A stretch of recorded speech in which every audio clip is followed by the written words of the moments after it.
Class 12th physics में आज हम यहाँ पर एक इम्पॉर्टेंट अतिलग्त्री प्रश्न के बारे में डिस्कस करेंगे जो आपके बोर्ड एग्ज़ाम के लिए बहुत इम्पॉर्टेंट है। बोर्ड एग्ज़ाम में बहुत ज़्यादा पूछा भी जाता है। कला संबद्ध स्रोत।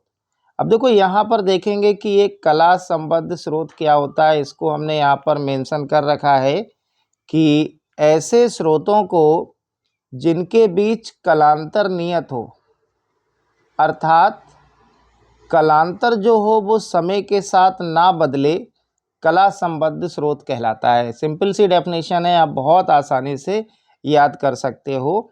यानी कि ऐसे स्रोतों को जिनके बीच कलांतर नियत हो, अर्थात समय के साथ ना बदले, कला संबद्ध स्रोत कहलाता है।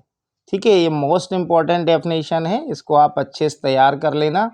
और इसके बाद हम लोग इसकी विशेषताओं के बारे में डिस्कस करेंगे। तो देखो यहाँ पर आगे पूछा गया है कि कला संबद्ध स्रोतों की मुख्य विशेषताएं।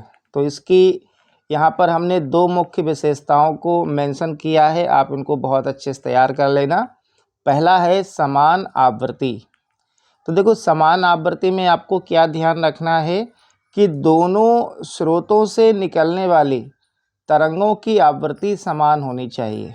ठीक है, दोनों स्रोतों से निकलने वाली तरंगों की आवृत्ति समान होनी चाहिए। और दूसरा है आपका स्थिर कलांतर। तो इसमें आपको ध्यान रखना है कि दोनों तरंगों के बीच कलांतर का मान समय के साथ नहीं बदलना चाहिए।